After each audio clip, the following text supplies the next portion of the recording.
Hi friends, मैं गौरव कपूर आज आपके लिए लेके आया हूँ द टर्नरी ऑपरेटर। तो चलिए देखते हैं ये टर्नरी ऑपरेटर होता क्या है। तो हमारे पास कुछ कंडीशनल वेरिएबल्स हैं, जैसे पिछली बार हमने लॉजिकल ऑपरेटर्स देखे थे। तो टर्नरी ऑपरेटर भी एक लॉजिकल ऑपरेटर में ही एक वैल्यू होती है। बट ये हो चलिए देखते हैं, आगे देखते हैं ये होता क्या है। तो जो टर्नरी ऑपरेटर है उसका सिंबलाइज्ड वे है क्वेश्चन मार्क और कोलन। अभी क्वेश्चन और मार्क और कोलन को हम टर्नरी ऑपरेटर भी बोलते हैं कि और प्लस चीज ये है कि अभी ये इसमें तीन एक्सप्रेशंस हैं, यानी कि तीन आर्ग्यूमेंट्स या फिर तीन स्टेटमेंट्स हैं। तो इसको छोटा फॉर्म बोल सकते हैं इफ और एल्स का। ठीक है, तो देखते हैं। यहाँ पे एक्सप्रेशन वन है, क्वेश्चन मार्क लगाया, एक्सप्रेशन टू और एक्सप्रेशन थ्री, यानी कि इफ दिस देन दिस और दिस। इसको सॉर्ट आउट करते हैं तो if x is greater than 5 then y is equal to 3 else y equal to 4।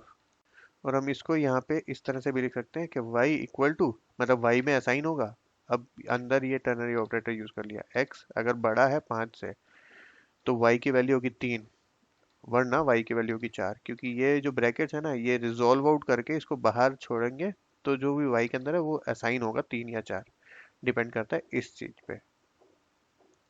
तो चलिए आगे देखते हैं। आगे है हमारे पास, हाँ, आगे है हमारे पास टर्नरी ऑपरेटर कहाँ यूज कर सकते हैं कहाँ नहीं। तो हमने अभी तक इसको अर्थमेटिक उसमें यूज किया, राइट, अर्थमेटिक के लिए। बट जरूरी नहीं अर्थमेटिक स्टेटमेंट्स में यूज करते हैं इसको, हम नॉर्मल स्टेटमेंट्स में भी यूज कर सकते हैं। जैसे अभी ऊपर दे रखा हूँ मैंने अर्थमेटिक का example, int I scanf I, I की वैल्यू ली, अगर आई 1 है, आई के हमने वैल्यू डाली 1 स्कैन एफ से, तो इसने प्रिंट करवाया आई इज 1। अदरवाइज इसने प्रिंट करवाया कि मुझे I don't care what I is. ठीक है, वैसे ही अगर हमने कैरेक्टर में हमने डाला, ए हमारा वेरिएबल है, कैरेक्टर वेरिएबल है, उसके अंदर हमने डाला जेड और हमने प्रिंट करवाया परसेंटेज सी, मतलब कैरेक्टर प्रिंट करवाया। ए अगर बड़ा है ए से, कैरेक्टर ए से, वेरिएबल ए बड़ा है कैरेक्टर ए से, तो प्रिंट करेगा ए या फिर प्रिंट करेगा कैरेक्टर ये। ठीक है, यानी कि अगर ए प्रिंट करेगा तो कैरेक्टर जेड प्रिंट करेगा या फिर नॉट प्रिंट करेगा। ठीक है, अभी इसके लिए आपको एसकाई वैल्यू देखनी पड़ेगी। तो फिलहाल मैं आपको बता देता हूँ एसकाई वैल्यू क्या है। ए की है 97 और जेड की है, मतलब कैरेक्टर ए की है 97 और जेड की है 122। तो अगर हम यहाँ पे चेक करते हैं तो 122 will be greater than, A है, वेरिएबल ए है, तो character Z will be greater than character of A. तो ये प्रिंट कराएगा ए, यानी कि वेरिएबल ए, वेरिएबल ए क्या है कैरेक्टर जेड, तो ये प्रिंट करा देगा कैरेक्टर जेड। एल से प्रिंट कराएगा character of not. I hope आपको समझ में आया होगा। तो चलिए आगे बढ़ते हैं। तो अभी कंडीशनल ऑपरेटर है, उनको नेस्टेड भी कर सकते हैं, मतलब जैसे इफ एल्स को नेस्टेड करते थे ना, इफ एल्स इफ, उसके बाद एल्स इफ, उसके बाद एल्स इफ, वैसे ही इसमें भी कर सकते हैं। तो अभी बिग है, तो यहाँ पे हमने तीन वेरिएबल्स हैं, जैसे बिग ए बी एंड सी। तो अभी बिग है, बिग के अंदर क्या आएगा, यानी कि बिग क्या है, ए है या बी है।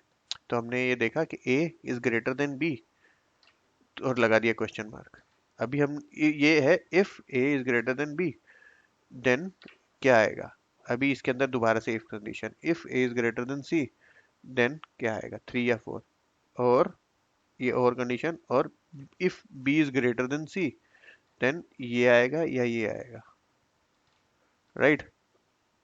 और जो भी इनमें से, इन दोनों में से जो भी से, इन दोनों में से जो भी ठीक होगा वो ये चीज चेक करेगा। अब पहले ये कंप्यूट होगा, ये कंप्यूट होगा, दोनों का कोई वैल्यू होगा, उसके बाद ये भी कंप्यूट होगा, और जो भी बड़ा वैल्यू होगा वो बी को, बिग को मिल जाएगा। समझ आया।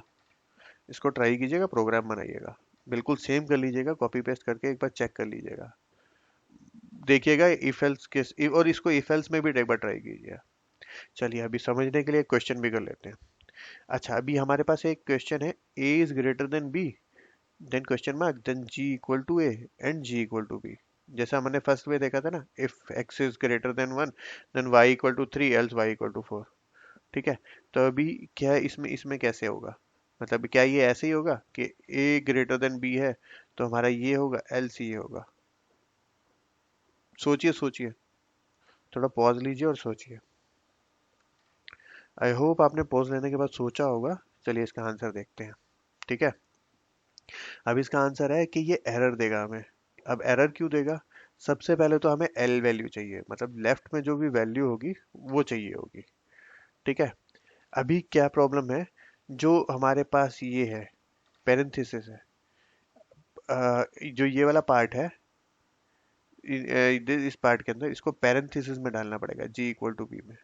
अगर हम इसको नहीं डालते हैं तो कंपाइलर को ये लगेगा कि जो बी है वो वो असाइन होगा एक ए या बी में से जो भी बड़ा, या फिर जो भी यहाँ पे वैल्यू है वो सीधा उसको असाइन कर देगा, क्योंकि यहाँ पे इक्वल टू वैल्यू है तो लेफ्ट से देखेगा ना, लेफ्ट से चेक करेगा। तो बी और इक्वल टू आ गया तो वो सीधा बाकी चीज को छोड़ के सीधा का सीधा इसको। और हमने बोर्ड बस के तरीके में भी देखा था, पहले ब्रैकेट के अंदर वाला सॉल्व होता है, राइट।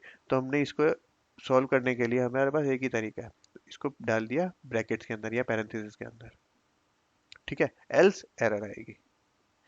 इसको भी एक बार ट्राई कीजिएगा। तो ये था और हाँ, एक लिमिटेशन भी है हमारे टर्नरी ऑपरेटर में।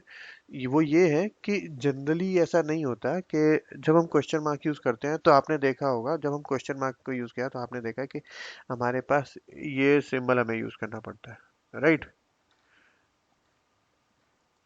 कॉलन यूज किया क्वेश्चन मार्क के बाद, तो क्वेश्चन मार्क के बाद सिर्फ कॉलम ही आ सकता है और कुछ नहीं आ सकता। मतलब हम दो तीन स्टेटमेंट लिख के आगे कोलन लगाएं, ऐसा नहीं कर सकते। हम कोलन क्वेश्चन मार्क के बाद एक स्टेटमेंट लिखी या फिर एक एक्सप्रेशन लिखा और कोलन हमें लगाना पड़ेगा, ठीक है। इसलिए ये ज्यादा यूज नहीं करते हम लोग प्रोग्रामिंग करने के टाइम में। हम ज्यादातर इफ एंड एल्स यूज करते हैं, क्योंकि इफ के अंदर हम दिया अगर इफ करेक्ट है, यस है, ट्रू है, तो हम दो या तीन स्टेटमेंट क्रॉस करवा सकते हैं। इफ के अंदर एक और इफ भी चेक कर सकते हैं, इफ के अंदर एक और इफ के अंदर एक और इफ भी चेक कर सकते हैं, और स्टेटमेंट्स भी अपनी मर्जी की डाल सकते हैं। तो इफ एल्स ज्यादा हम यूटिलाइज करते हैं और ज्यादा यूज करते हैं instead of this ternary operator.